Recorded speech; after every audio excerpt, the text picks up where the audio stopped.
Esta vai ser a história depois da conclusão dos muros da cidade.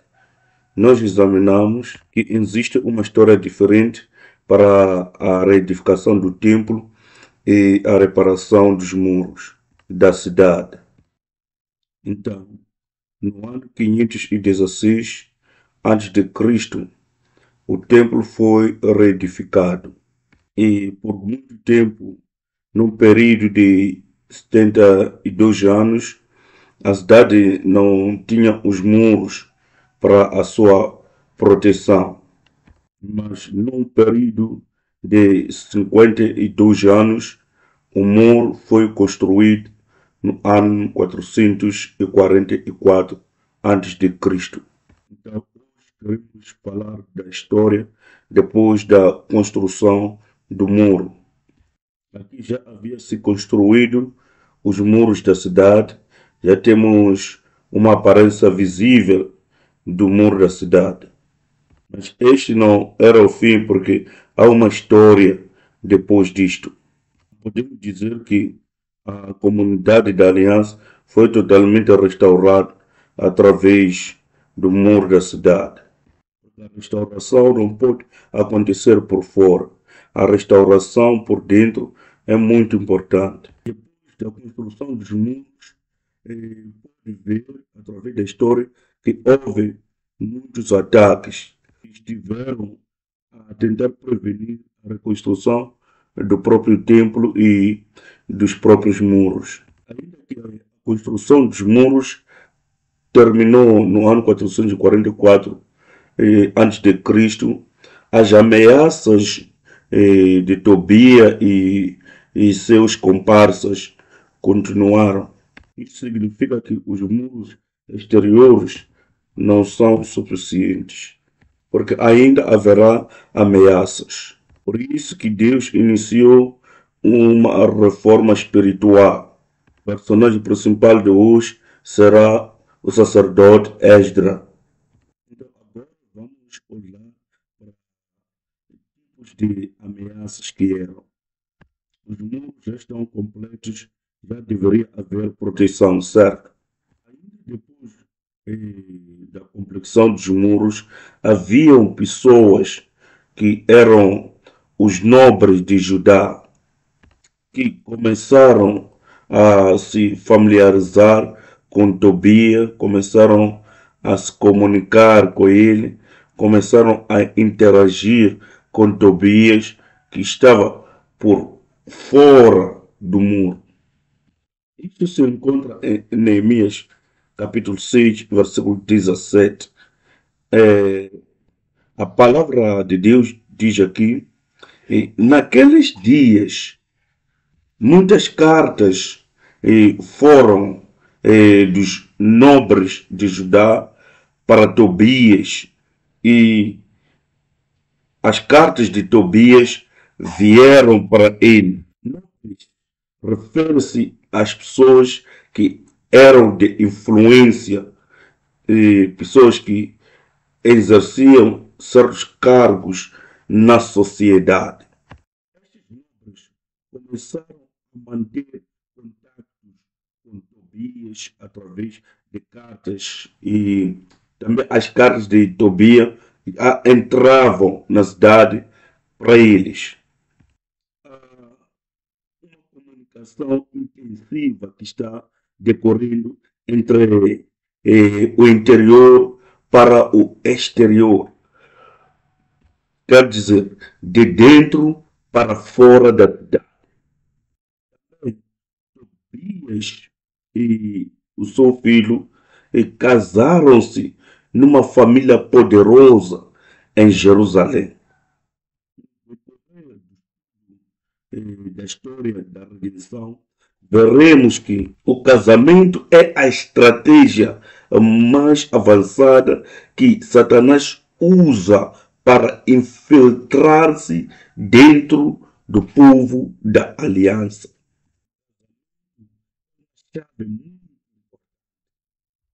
Podemos ver duas famílias grandes que caíram nesta armadilha.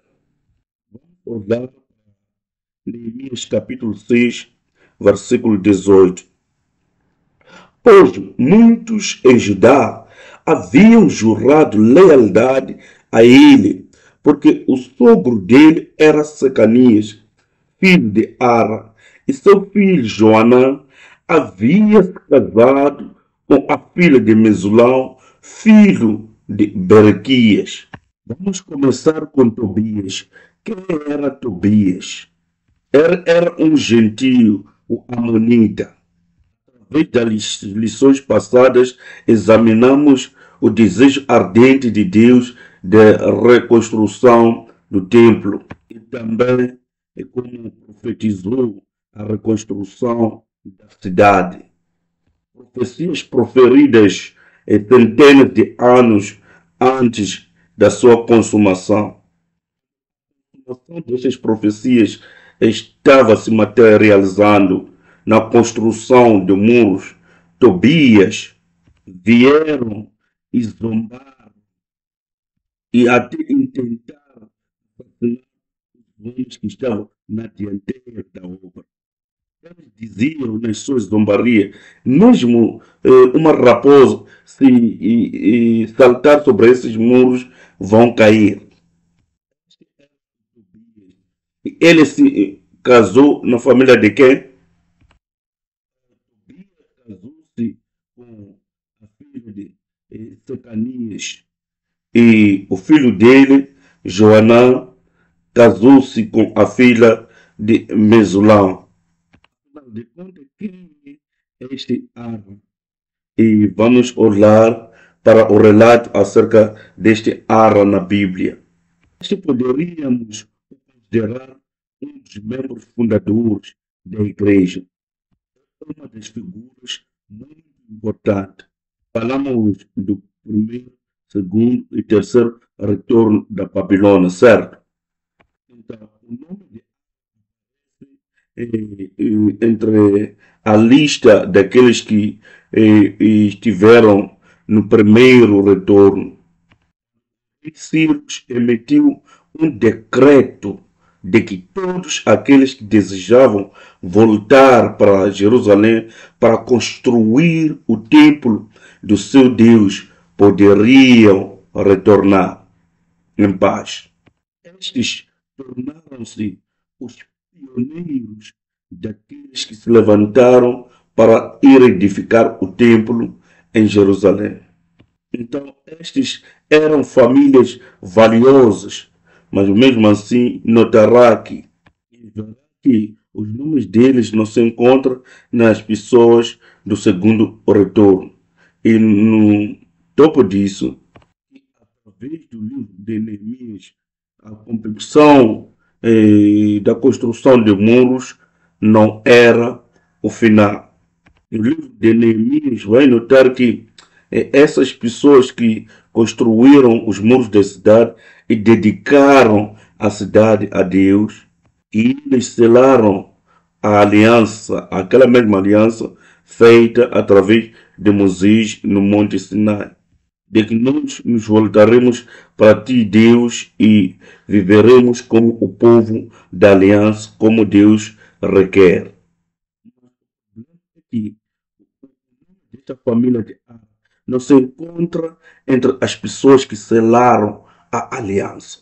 Isso significa que este povo tiveram oportunidade no primeiro retorno, segundo retorno, terceiro retorno, mas falharam em assinar a aliança com Deus. Eles não fizeram parte da restauração do povo da aliança de Deus. Posso comparar este grupo com pessoas que são membros fundadores, que estão ardendo no início, tem fogo no início, mas no esta é a primeira geração com fogo. Depois a segunda geração está caindo. E a terceira geração casa-se com os inimigos de Deus. Daí notamos que, ao decorrer do tempo, as pessoas se afastam de Deus. Eles perdem o propósito do seu retorno da Babilônia. E os filhos não herdaram a fé dos seus pais. E desta forma se secularizaram, assim, e estiveram do lado dos inimigos de Deus. Eu creio que isto fala muito acerca da realidade atual. Agora vamos olhar para o seu filho Joaná, com quem se casou. A segunda parte do versículo diz que e o seu filho Joaná casou-se com a filha de Mesulão, filho de Berequias. Descreve este homem como um membro zeloso. Ele se esforça para trabalhar e se encontra em cada canto da igreja a trabalhar. Creio que é uma das pessoas que dependeríamos dele. Este homem aparece durante a construção dos 42 lugares. Sabe que os 42 lugares da reconstrução do muro foram concluídos em 52 dias. E você pode imaginar quão intenso era a obra. Zulão foi alistado em 2 lugares da reconstrução do muro. Ele trabalhou na seção 6 e na seção 40. Neemias 3, versículo 4 e Neemias 3, versículo 30. Este era um dos homens fiéis que trabalhou com o povo. Adivinha, Tobias tornou-lhes alvos do seu ataque. Este mundo é fiel e se esforça muito a trabalhar na igreja, certo? Este Mizular significa amigo ou aliado, o que significa que deveria ser amigo ou aliado de Deus. Mas porque ele fracassou em transmitir a aliança à sua filha, ainda que tiveram sucesso na reconstrução do templo físico. Eles fracassaram em construir muros interiores da cidade de Deus. Entregaram a sua filha aos inimigos de Deus. Isto fala da igreja moderna. Como é que vamos ter tempo de transmitir a nossa fé aos nossos filhos? Porque eles precisam desta fé de geração em geração. Os nossos filhos precisam receber esta aliança e transmitir para os seus filhos e transmitir para os seus filhos. Esta é uma tarefa muito importante que temos e precisamos fazer e cumprir ardentemente. Porque todo o projeto de reconstrução do templo e os muros da cidade é acerca de ser restaurado como o povo da aliança de Deus. A transmissão da aliança para a próxima geração nos faz entender que isto não acontece numa única geração. Por exemplo, no caso de Abraão, encontramos o Abraão, o Isaac, o Jacó e o José, a quarta geração. Uma geração chave naquilo que é a aliança da tocha, do estabelecimento do reino de Deus. O povo da aliança significa o povo da aliança. A partir daqui, Ara, Semaías, até a sua filha, deveriam perseverar durante os 3 retornos, até que poderiam selar juntos a aliança. Como o povo de Deus, toda geração deve perseverar junto. Então, Tobias, sendo um homem poderoso, alia-se com as pessoas proeminentes em Judá. Ele tem acesso a todas as informações daquilo que acontece por dentro, ainda que ele esteja fora. No capítulo 6, versículo 19 de Neemias, diz que, portanto, eles estavam a falar acerca de suas boas obras na minha presença. Quer dizer, estes nobres de Judá estavam a falar bem de Tobias diante de Neemias, que não pode construir a verdade. Neemias, Tobias mudou, já fez aquilo, mas aquilo para nós, e você deveria tornar-se amigo dele. Este homem mudou mesmo. O inimigo sabia que se Neemias caísse na sua ratoeira, tudo iria desabar. E também reportaram as palavras de Neemias para o Tobias. Desta forma, eles tornaram-se informantes de Tobias, informantes do inimigo. Juntaram todas as informações, Tobias enviou cartas para amedrontar a Neemias. Viu o que acontece? Por causa deste relacionamento que está acontecendo, está sendo nutrido, mais tarde Tobias quebra o muro. E nós estamos a falar do muro físico. Ele conseguiu infiltrar-se até a casa de Deus. E isto acontece através deste homem chamado Eliasib, o sacerdote. Afinal de contas, quem é este Eliasib? Este é o sumo sacerdote, então está no encargo de todos os edifícios do templo. Essa passagem de Neemias 3, versículo 4 a 6, diz que, portanto, Eliasib, o sacerdote, aquele que havia sido designado sobre as câmaras da casa de Deus, relacionou-se com Tobias. Esta palavra relacionar-se significa estar perto e ser parente. Afinal de contas, quem é Eliasib? De acordo com Neemias capítulo 3, versículo 1, quando Neemias retorna a Jerusalém, ele diz que temos que reconstruir o muro da cidade. Eliasib, sendo o líder, torna-se um exemplo de receber este projeto com foco e determinação. É verdade, vamos reconstruir o muro. Durante o curso do tempo, a sua fé deteriorou-se.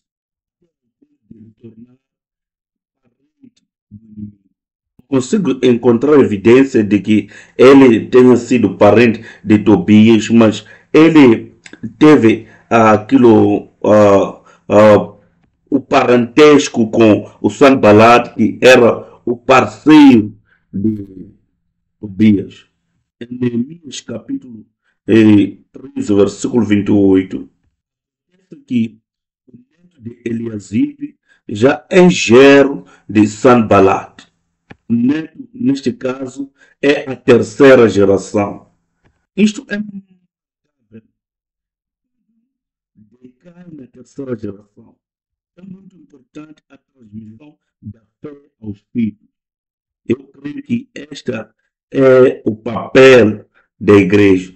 Deus vai nos capacitar com a sua palavra para conseguirmos fazer isto. Deus consegue tomar vantagem desta amizade com o sacerdote Eliasib, um grande quarto no templo para o uso pessoal. Enquanto ele se encontra já neste quarto, o que acontece? Que tipo de grande quarto é este? É um lugar onde anteriormente eles colocavam a oferta de cereais, o incenso, os utensílios, as ofertas daquilo que são cereais de dízimos, o vinho, o azeite, prescrito para os levitas, os cantores, os guardas e a contribuição para os sacerdotes. Guardavam para distribuir entre os que trabalhavam no templo. Dia de hoje consideraríamos o salário que é pago para os trabalhadores do templo. E Tobias, usando as suas pertences, já está neste quadro. O servo de Deus já não pode ir porque está nas mãos de Tobias. Ele que tomou o controle deste quarto agora. Entende? Os obreiros do templo de Deus começam a fugir do trabalho porque já o trabalho não é sustentável. Em Neemias capítulo 3, versículo 10 diz que também descobri que a porção dos sacerdotes, aquilo que é lhes devido, segundo a prescrição de Levi, ficar. Lhes fora dado. Por quê? Porque este quarto já está sendo controlado pelo Tobias.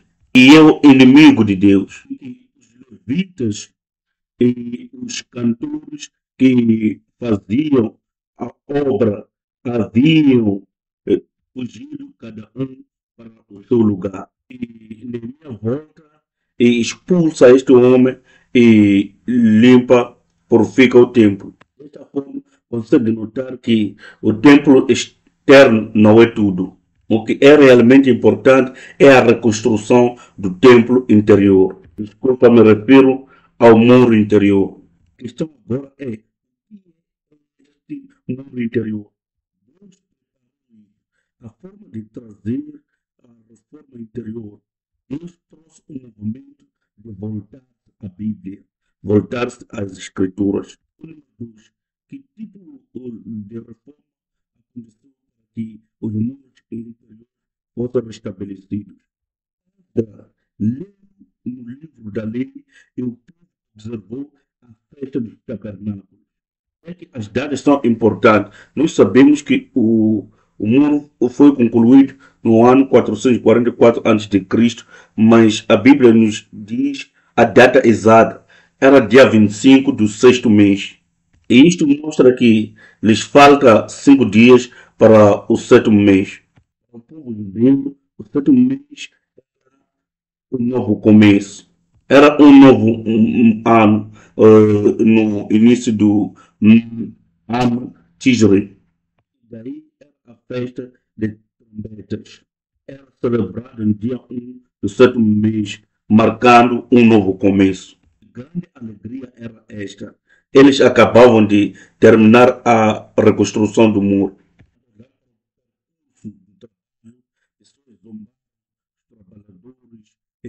Ameaçaram, começaram a tentar assassinar Neemias. Houve muitas ameaças, mas no final conseguimos completar o trabalho. Eles nos impedir, fracassou e nós conseguimos. Consegue imaginar essas pessoas com esta grande inspiração de ações de graça? Muito obrigado, nosso Deus. E no início de um novo ano, com grande alegria. E isso se encontra em Neemias capítulo 8, versículo 2.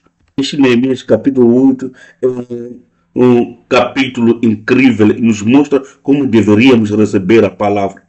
Neemias capítulo 8, versículo 2. Assim Esdras, o sacerdote, no primeiro dia do sétimo mês, trouxe para a assembleia, que era constituída de homens e mulheres, os livros das leis de Moisés, e todos podiam entendê-lo enquanto lia. Foi grandemente inspirado nas obras de Deus. E o povo ajuntou-se e permitiu que Esdras lesse o livro da lei. Foi o povo que iniciou, convidou a Esdras para eles instruir na palavra do Senhor. Eles começaram a festa dos tabernáculos, a festa do sétimo mês, com a leitura da lei de Deus. É um grande reavivamento, o reavivamento da leitura da palavra. Mas, irmãos e irmãos, não existe nenhum reavivamento sem a leitura da Bíblia. Na verdade, acerca do reavivamento. Existe alguma razão porque Deus nos deu este livro. Só com a leitura, não temos como fazer o corta-mato. Não temos como fugir disto. Eles começaram a leitura da palavra de Deus desde a manhã até a tarde. Podemos dizer que este tiveram de estudo bíblico que durou 6 horas de tempo. Neemias 8, versículo 3. Versículo 3. Ele a leu em voz alta desde o raiar da manhã até o meio-dia, de frente para a praça, em frente da porta das águas, na presença dos homens, mulheres e de outros que podiam entender, e todo o povo ouvia com atenção a leitura do livro da lei. A leitura, mas vemos o reavivamento daqueles que temiam a palavra. Será que nós temos este temor pela palavra? temos este respeito pela palavra? Esta é uma grande questão para todos nós. Será que demonstramos o respeito quando estamos lá sozinhos? Isto é o teste de integridade. O que acontece quando estou sozinho? Vamos olhar para o comportamento desta população aqui. Neemias capítulo 8, versículo 3. As pessoas estavam atentas à leitura do livro da lei. Atenção nisto. A expressão hebraica, eles estavam atentos à leitura do livro da lei. E tivesse traduzido literalmente, teriam dito, os ouvidos de todos estavam no livro da lei. Então, essa expressão é ouvidos, ou seja, significa ouvidos em hebraico. Os meus ouvidos no livro da lei. Era quão atencioso, atentivo era o povo diante da leitura. Enquanto Esdras procedia com a leitura e a exposição da lei.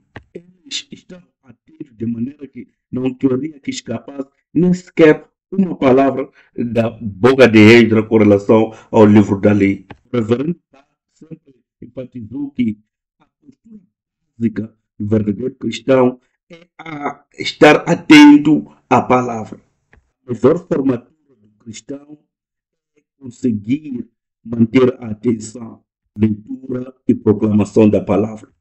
Os ouvidos na palavra de Deus é muito importante para a sustentabilidade da nossa vida da fé. Nosso temor de Deus é determinado pela atenção que damos à palavra. Se quer saber se você tem ou não o temor de Deus, como não podemos ver ao mundo? Deve perguntar-se, será que tenho temor, tenho respeito, tenho reverência à leitura e exposição da palavra de Deus? Por isso que ele sempre enfatizava que é muito importante as pessoas estar atentas na proclamação da palavra. Pessoas que têm o temor de Deus, eles têm o temor da palavra, dando-lhe plena atenção. Vamos ler Provérbios capítulo 2, versículo 1 a 5. Vamos olhar para Provérbios capítulo 2, versículo 1 a 5. Meu filho, se você aceitar as minhas palavras e guardar no coração os meus mandamentos, se der ouvido à sabedoria, inclinar o coração para o discernimento. Versículo 5. Então você entenderá o que é temer ao Senhor e achará o conhecimento de Deus. A fórmula fundamental de Deus. Quando os meus ouvidos estão colados ao livro da lei, seremos capazes de discernir o temor de Deus. Isso quer dizer que através de estudar a Bíblia podemos aprender o que é temer ou não a Deus. Então, como chegar até aqui foi isto. Apenas quando tememos a Deus que poderemos o conhecer. É importante entender a palavra. Ali na leitura bíblica, será que os nossos corações estão ali atenciosos? E é somente daí que podemos aprender a temer a Deus. Quando nós tememos a Deus, podemos descobrir o conhecimento de Deus. Esse conhecimento de Deus não é aquele conhecimento de pesquisas acadêmicas. Estamos a falar de um conhecimento experimental de Deus. Você é cidadão deste país, você conhece o presidente deste país. É possível que cada um diga, todos conhecem o presidente do país. Será que este presidente te conhece? Aqui conhecer a Deus significa um conhecimento experimental. Nos conhecemos num relacionamento pessoal, onde Deus me conhece e eu conheço a Deus. Temos esse relacionamento de intimidade. E isso começa com o temor de Deus. E só podemos temer a Deus se os nossos ouvidos estiverem atentos à palavra. Precisamos desse tipo de reforma. Gostavam daquilo que é o culto online, mas é 2% eficiente. É mais produtivo quando estamos juntos e estamos na atmosfera de adoração. Já admitimos isso, certo? O Provérbio capítulo 1, versículo 7, é um versículo famoso, diz que o temor do Senhor é o início do conhecimento. Vivamente só pode vir através da leitura da Bíblia, onde nós voltamos nos ouvidos na palavra, que significa estar atento à palavra. E daí poderemos discernir o que é o temor do Senhor.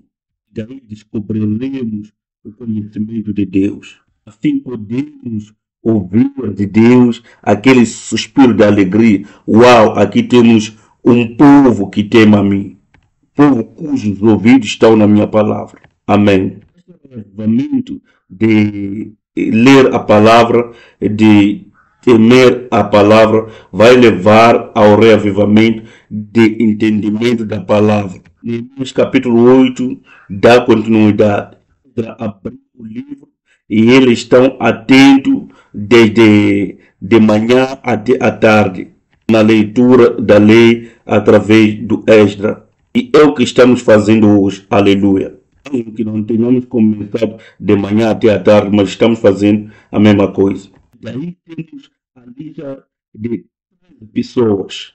Sabemos que este é um cenário muito importante porque Deus está para trazer um grande reavivamento interior ao seu povo. O fato de que de repente Deus lista estes nomes deve ser muito importante. E eles desempenharam uma função muito importante aqui. E qual foi? Eles explicavam a lei às pessoas. De explicar a lei. Veja que o versículo 8 já explica o que está a acontecer aqui. Não apenas Esdra, mas todos eles. Diz que eles leram no livro da lei de Deus. E eles traduziram. Isso dá sentido de maneira que as pessoas entendessem o que eles estavam a ler. Traduzir significa colocar uma mensagem que se encontra num certo idioma para outro idioma. E significa que diante do povo que estava diante da leitura bíblica de Esdra, do estudo bíblico de Esdra, haviam pessoas que haviam nascido talvez na Babilônia.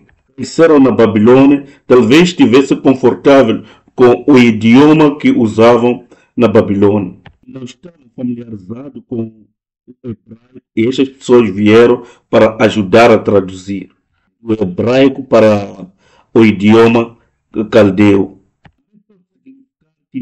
As pessoas simplificaram as coisas complicadas para que as pessoas entendessem. Então, a tradução ou interpretação pode funcionar de ambas as partes. Notar que eles interpretaram enquanto permaneciam nos seus lugares. Isso quer dizer que essas pessoas mergulharam no meio do povo e começaram a interpretar a lei para eles. Dias atuais poderíamos dizer é intensivo da Bíblia. Quando as pessoas leram a palavra e temeram a palavra, permaneceram lá por horas ouvindo a palavra.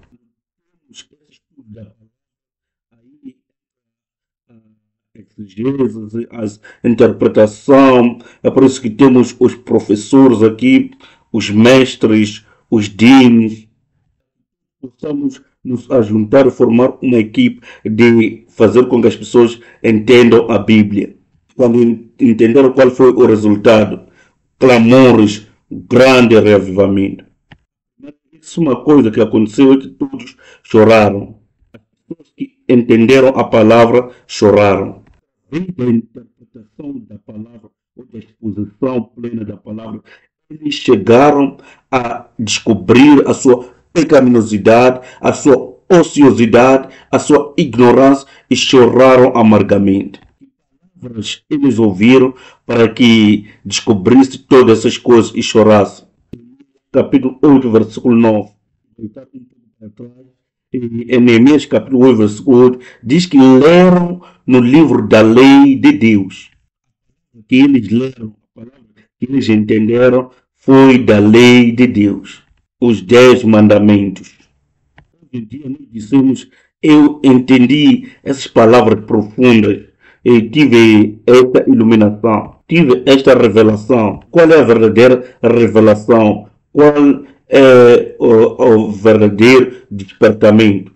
Precisa da lei, os violadores da lei. O simples fato de que a palavra de Deus veio até nós quer dizer que somos pecadores. Deus nos dá a lei para nos condenar, dá-nos a lei como um espelho para descobrirmos e se estivéssemos a nos desviar, por que ficamos a nos desviar pelo caminho. E sabermos como nos voltar ao relacionamento pleno com Deus. Esta é a palavra de Deus, esta é a lei de Deus. Amém. Que este é o mais profundo entendimento da palavra. Chegar a descobrir o qual eu me desviei do meu relacionamento com Deus. Não é acerca de anos e datas, não apenas acerca daquilo que aconteceu durante a história da redenção. É acerca de descobrir o qual me desviei daquilo que é o meu relacionamento com Deus e como posso me voltar a este relacionamento com Deus. As pessoas tiveram a bênção de entendimento e descobriram que eles são. Seu relacionamento com Deus, eles choraram amargamente. Foi quando o coração de Deus que deu a palavra. As pessoas que receberam a palavra se encontraram. E que estas serão as características nossas quando nos encontrarmos com a palavra. Neemias capítulo 1, versículo 9. Então Neemias, o governador, Esdras, o sacerdote, escriba, e os levitas que estavam instruindo o povo, disseram a todos: este dia é consagrado ao Senhor Deus, nada de tristeza e de choro, pois todo o povo estava chorando enquanto ouvia as palavras da lei. Agora Deus diz que não chorem, não se entristeçam. Isto é porque o seu coração e o coração do povo se encontraram. Podemos resolver o nosso quebrantamento por nós mesmos. Descobrimos que podemos voltar para o nosso Deus, aquele que pode cobrir toda a multidão dos pecados. Amém. Este é o poder de Jesus Cristo. Quando aprendemos da palavra, o qual mais nós nos desviamos do caminho, decidimos no coração voltar para o Senhor. É isso que é necessário. E ele diz: não se entristeça. O que isso significa? Não se preocupe. Eu vou tomar conta de vocês. É isso que Deus quer, o Yadá, conhecimento experimental. É isso que gera um relacionamento saudável com Deus. Verdadeiramente chegamos ao entendimento da palavra, Deus dá-nos o gozo espiritual. É isso que todos precisamos. Estou a falar francamente de todos nós. Gozo em caminhar com o Senhor. Diz no versículo seguinte: Neemias acrescentou: podem sair e comam e bebam do melhor que tiver, e repartam com os que nada têm preparado. Quer dizer, comecem a fazer festas, celebrações. Este dia é consagrado ao Senhor, não se entristeçam, porque a alegria do Senhor os fortalecerá. Essa palavra do Senhor, se olhar na expressão hebraica, é Edwat Yahweh. Significa a alegria do Senhor. Significa que é a alegria que só o Senhor dá. É a origem de toda alegria e satisfação. Gratificação nas nossas vidas. Quando entendemos a palavra, Deus nos dá a alegria. E essa alegria transforma-se em forças de nós como cristãos. E esta alegria em Neemias é Maons, em hebraico. Que significa um esconderijo, fortaleza, segurança, proteção. Do entendimento da palavra de Deus. Fazemos isso, Deus nos enche com alegria que não poderia encontrar em nenhum outro lugar neste mundo. Descobri que este primeiro, segundo, terceiro retorno, a reconstrução do templo, 52 dias de reconstrução miraculosa do muro. Isso estava quando acontece nas nossas vidas, construção, quebrantamento, está trabalhando para este ponto. Encontrando Deus através de aprender a sua palavra e Ele correspondendo-me através de me dar a alegria de saber que Ele me protegerá. Independentemente das minhas fraquezas e falhas, Ele está comigo em todo o decurso da jornada, mesmo que seja pecador. E temos que experimentar, aprovar isto. E é para lá que nós vamos, certamente. Quanto mais entendemos a palavra, tanto mais ansiamos por uma visão profunda da palavra. O que aconteceu é que no primeiro dia do 7º mês, as pessoas se sentaram desde manhã para ouvir a palavra de Deus, pessoas de todas as idades e categorias. E descobriram que estávamos errados, então queremos voltar ao Senhor, precisamos fazer isto. O governador diz, vamos ter uma festa, não vamos chorar, o Senhor é a nossa alegria. E no dia seguinte, dizem, aquilo não foi o suficiente. Voltaram para mais.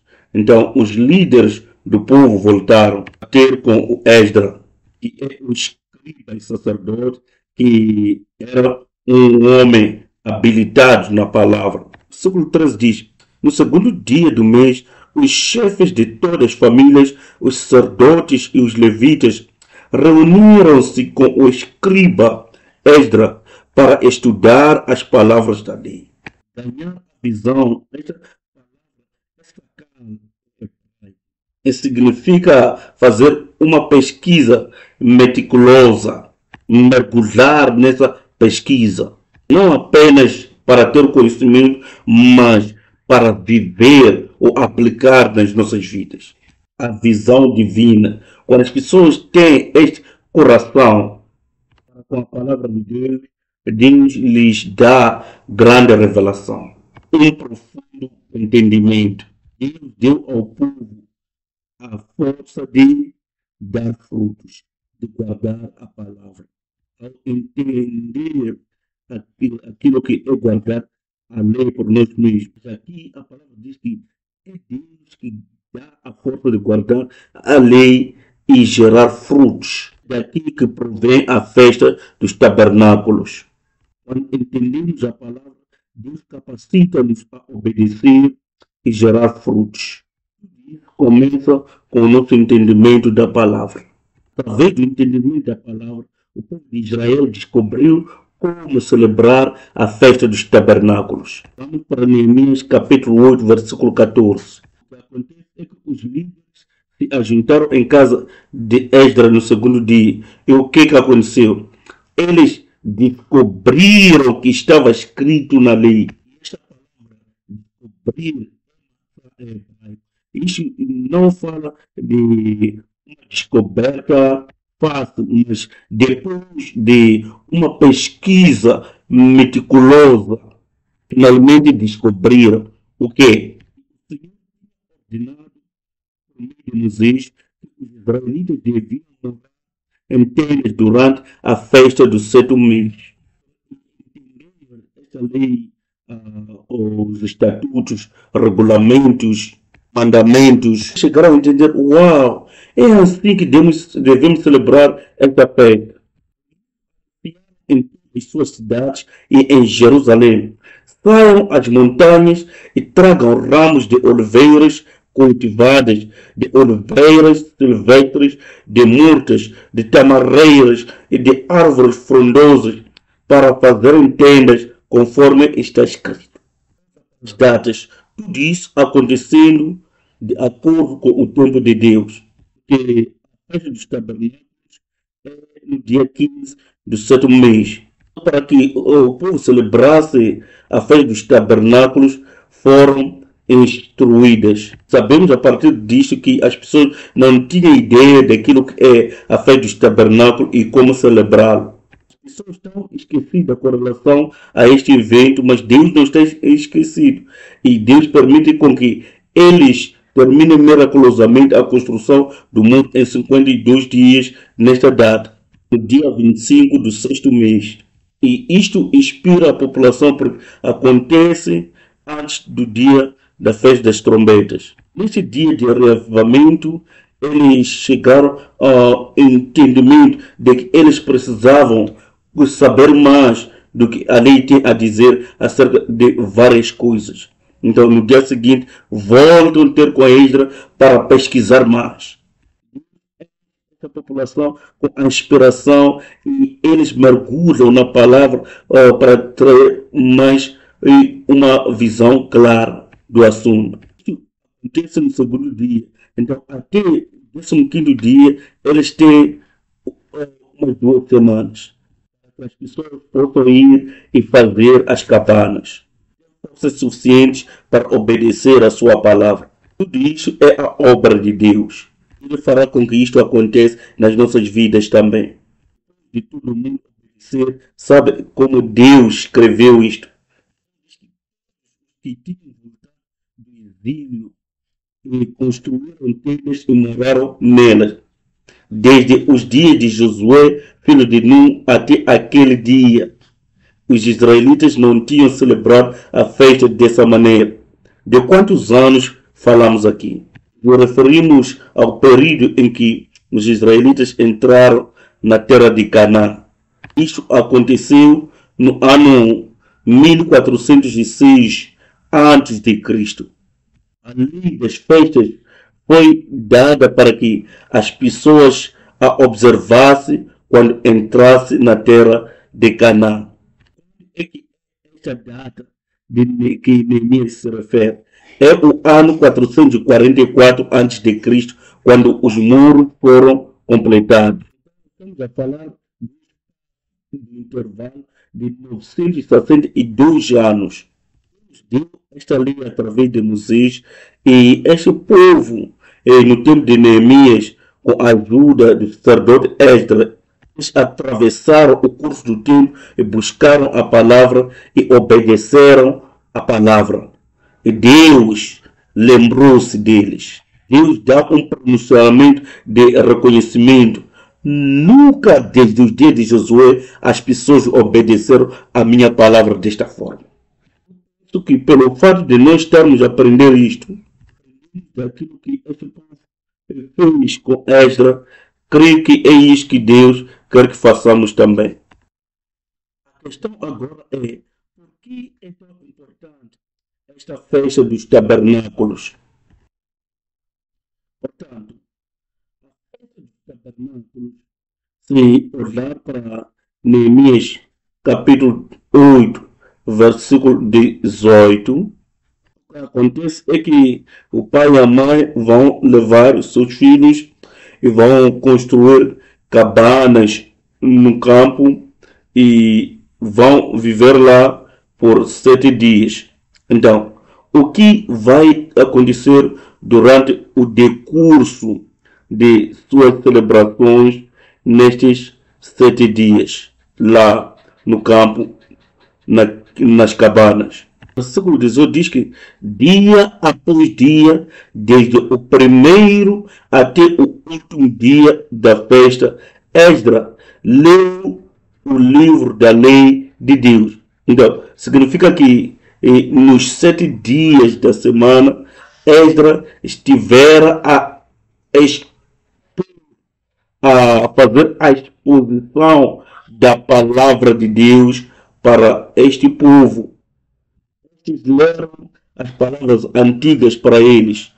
Eles celebraram a festa durante 7 dias e no 8º dia, conforme o ritual, houve uma reunião solene. A festa dos tabernáculos é importante. Deus ordenou os israelitas para observar durante a festa dos tabernáculos, para poderem ler e agir de acordo com aquilo que os vossos antepassados fizeram na sua jornada pelo deserto. Então vamos voltar para Levíticos 23, versículo 43. Aqui, os vossos descendentes saibam que eu fiz os israelitas morar em tendas quando os tirei da terra do Egito.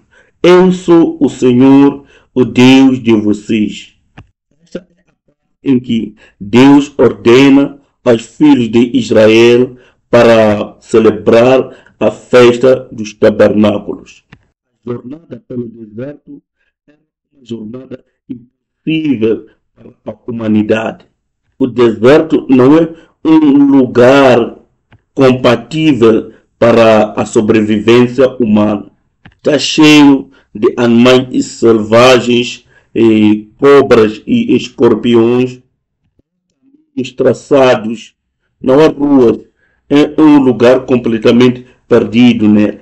Não tem como produzir alimentação. E Deus alimentou-lhes com o maná. De dia, Deus protegeu-lhes com a coluna de nuvem e de noite com a coluna de fogo.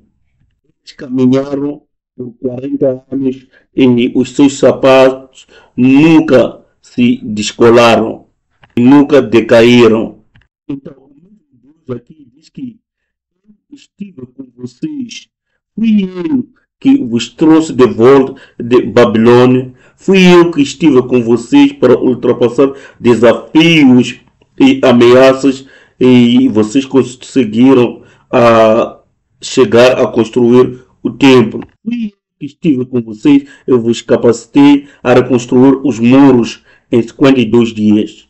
Esse Deus que estivera com os vossos antepassados no deserto sou eu sou o vosso Deus. Romanos capítulo 8, versículo 2 diz que eu vos libertei da lei do pecado e da morte.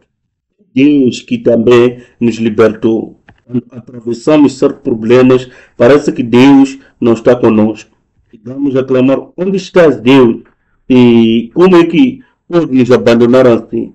E Deus está a dizer que na jornada pelo deserto, no cativeiro babilônico, no retorno do exílio babilônico, até este dia, sou ainda o mesmo Deus e estou com vocês.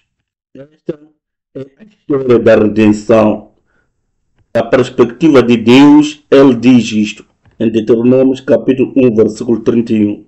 Esta passagem ele diz, também no deserto vocês viram como o Senhor, o seu Deus, os carregou. A perspectiva de Deus, ele diz que ele tem nos carregado. Ele carrega seu filho por todo o caminho que percorreram até chegar a este lugar. Eu tenho estado com vocês, sou o vosso Yahweh. Isso quer dizer que o nosso Deus está vivo. Ele está conosco, quer que celebramos a festa dos tabernáculos com todas as famílias juntas. Ele diz que neste período ensine aos vossos filhos que isto é o que o nosso Deus fez para os nossos antepassados. De lá até aqui, ele nunca mudou. De lá e fiel até então. Isso deve ser ensinado às crianças e deve ser grudado nos seus corações. Senhor. Sabia acerca disso e Neemias sabia acerca disto. De que a boa mão do Senhor tem estado conosco a cada passo desta jornada. Ele está conosco e estará conosco toda a reconstrução, que é a consumação da Nova Jerusalém. Da boa mão de Deus aprender, não apenas através dos encontros de domingos. Cristãos nunca vão aprender aquilo que é a história da redenção. Consegue notar o quanto essas pessoas estavam engajadas no aprendizado da palavra de Deus? 7 dias nas cabanas deveriam sentar-se e aprender a palavra de Deus. Será que somos capazes de fazer isto? Na festa dos tabernáculos, estes são tabernáculos, certo? Aqui é a história da redenção. É onde Deus ensina ao seu povo e, por sua vez, o povo ensina aos seus filhos. E o que sabemos é que quando chegar já em Neemias 9, vê como eles entenderam a história da redenção. Eles começaram da aliança da tocha, uma aliança feita com o Abraão. acerca da jornada pelo deserto e como eles entraram em Canaã, se estabeleceram em Canaã e houve o período dos juízes. Entra este ciclo de pecado e perdão, eles pecam e vê um juiz lhes liberta, voltam, pecam, vê o juiz lhes liberta e assim sucessivamente. O mesmo cenário de história da redenção que estamos a aprender hoje, estavam a aprender lá. Lê Neemias capítulo 9. É exatamente o mesmo. Daí verdadeiro ou a verdadeira ação de graça. Dizer que quando as pessoas entendem a história da redenção e como Deus trabalhou no decurso desta história de geração em geração, independentemente de quão pecaminoso nós somos, uma vez que entende que Deus é fiel e está contigo em qualquer lugar que você vai, não importa, essa pessoa vai fluir a ação de graça e vão confessar: muito obrigado pela sua boa mão que tem estado comigo todo o tempo da minha vida. Esta ação de graça será mais explosiva do que o dinamite. Esta ação de graça é um grande medicamento para curar toda a humanidade. Que Deus quer nos dar a alegria, o maior do Senhor. Que percorremos o cativeiro, a volta e a reconstrução. Que todos pudessem voltarmos à palavra. Nos sentar, ouvir, mas diligentemente fazermos todas as pesquisas necessárias, o sacar da palavra. Mergulharmos nela com o propósito de entender bem. Possamos entender o que realmente está na palavra e ensinar aos nossos filhos. Por sua vez, ensinar aos seus filhos.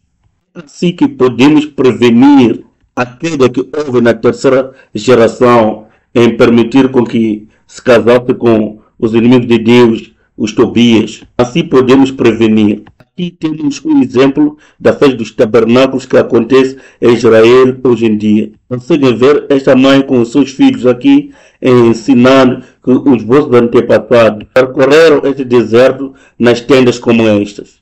Deus estivera com eles e o mesmo Deus está conosco. E essa é a cabana que eles fizeram. Ver este tabernáculo aqui, estão aqui sentado com as crianças. Vamos a Deus por termos a mesma coisa aqui. Temos os adultos e a nova geração. Agradecemos ao Pai por nos permitir estudar a palavra assim. Como pode ver, temos essa tenda aqui com estas fotos para explicar a história da redenção que estamos a fazer. Nós somos os únicos a fazer a história da redenção. Este é o único meio de combater todas as ameaças que se intrometem nas gerações. Mesmo aqueles que estão vivendo nos grandes edifícios, nos grandes prédios, reservam um espaço para a construção destas pequenas cabanas para viver nelas durante 7 dias. Vamos aqui lembrar-se dos dias da antiguidade. E este é o versículo-chave de todas as séries da história da redenção.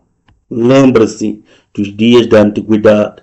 Em conclusão, esta é o reavivamento espiritual que devemos proclamá-lo. O reavivamento da leitura da palavra de Deus, o reavivamento do temor da palavra de Deus e o reavivamento do entendimento claro da palavra de Deus. Deuteronômio capítulo 17, versículo 19 juntos. Sempre essa cópia consigo e terá que lê-la todos os dias da sua vida para que aprenda a temer o Senhor, o seu Deus, e a cumprir fielmente todas as palavras desta lei e todos estes decretos. Deus quer que entendamos o seu livro, a maneira que escreveu essa Bíblia milhares de anos passados. Isto começou na época de Moisés com o livro da aliança. No ano 1446 a.C., tornou-se a Bíblia que tenho hoje. As pessoas entendam este livro de maneira que levantou homens como Neemias e Esdras para explicar e dar a compreensão da palavra de Deus. Nós queremos Deus que entendamos a sua palavra de maneira que há 500 anos atrás houve um grande reavivamento de volte à Bíblia. As ondas da leitura da Bíblia, houve o John Ross que traduziu a Bíblia para o coreano. E a Bíblia chegou à Coreia em 1882, 140 anos passados. E agora chegamos a entender esta palavra, a exposição da palavra juntos. Você vê o quanto Deus quer que entendamos a sua palavra. Chegou a entender o quanto o reverendo Park subiu ao Monte Ziarim e esteve lá por algum tempo, e eu também tive a oportunidade de subir até lá, e como sabe, eu não sou uma pessoa de grande estabilidade, e eu subi naquela montanha. O que aconteceu é que é uma montanha de uns 800 metros de altura. É uma grande pedreira. É muito difícil andar naquela montanha. Estava desencorajado para subir naquela montanha, mas como evangelista, fazia muitos pontos de oração de muita gente. Assim que você subir no Monte Ziarim, estou a pedir orar por isto. E isto foi um grande impulso para mim. Não poderia negar de subir, porque tinha todos aqueles pontos de orações. O motivo encorajador é porque deveria orar pelas pessoas.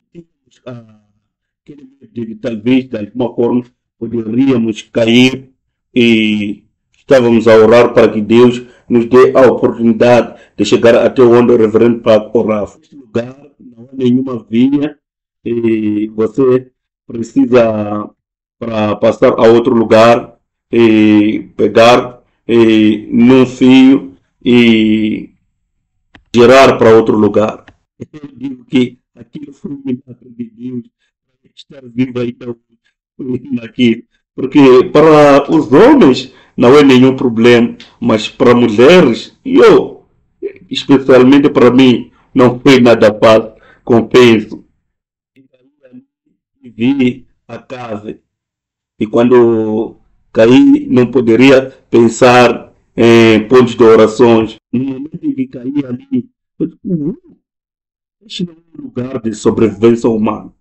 Comecei a pensar em quão Deus se importa por nós, ao ponto de enviar um ser humano para ficar ali 3 anos e meio para estudar essa Bíblia, para voltar nos ensinar.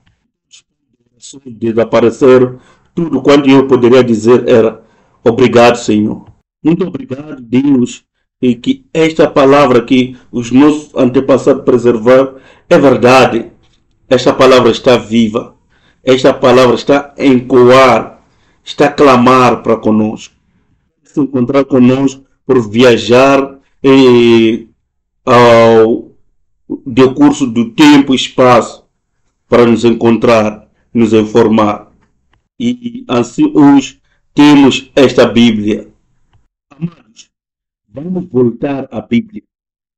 Vamos voltar ao estudo da Bíblia. Vamos voltar à leitura minuciosa das Escrituras, à leitura cuidadosa das Escrituras. Vamos meditar na palavra. Vamos parar com essa mania de que não tem tempo, de que está ocupado. Você pode dar tempo para estudar a palavra.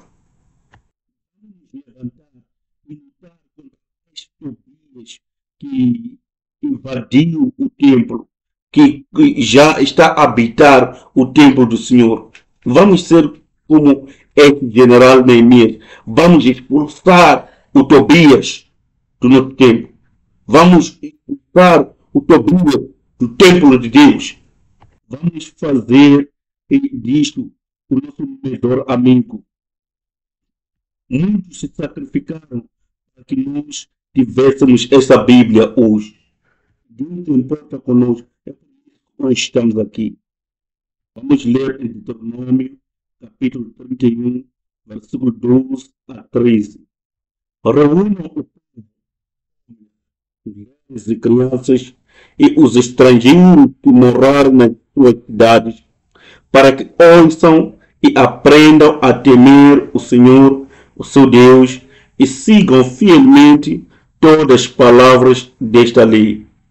Os seus filhos que não conhecem esta lei terão que ouvi-la e aprender a temer o Senhor, o seu Deus, enquanto vocês viverem na terra da qual tomarão posse quando atravessarem o Jordão. Existimos para cumprir com este propósito. Saber que Deus se importa com vocês grandemente. Vocês são tão especial para Deus. É por isso que Deus nos escolheu. Vamos nos gloriar nisso. Vamos construir os muros interiores de Jerusalém, a cidade da paz, que tenhamos este muro de grande alegria, sabendo que o Senhor irá nos encorajar. Se tiverem joelhos cansados, vamos fortalecer, vamos encorajar um ao outro para que possamos reconstruir estes muros interiores de Jerusalém. Amém. E jovens, masculinos e femininos, vamos voltar para esta palavra. Deus está batendo na sua porta, quer entrar em você. Através da palavra, vai aprender quão maravilhoso Deus é na sua vida. Amém. Amado Papai Celestial, nós estamos vendo o quão o mundo está à espera das pessoas que lê a sua palavra e que aprendem a temer ao Senhor e que mergulham-se no mais profundo entendimento da sua palavra. Testificar quão bom o Senhor é e quão fiel o Senhor é com a humanidade que é tão indigna e cheia de traições. Ajuda-nos, Pai, a ser como essas pessoas que sentavam na porta da água e ouvia a leitura e a exposição da palavra através do seu homem Esdras. Que possamos voltar, seja visitando os nossos familiares, esses lugares que se tornem tabernáculos espirituais, onde possamos ter tempo de meditar na sua história de redenção.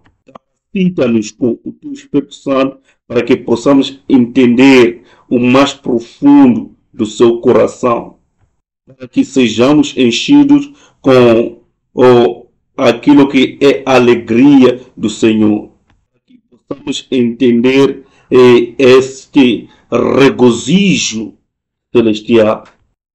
Pedimos, ajuda-nos a viver de acordo com a sua palavra. Pai, nós cremos que o Senhor vai escutar e responder esta oração de forma a nos capacitar, para que assim seja. Te agradecemos e em nome de Jesus nós oramos.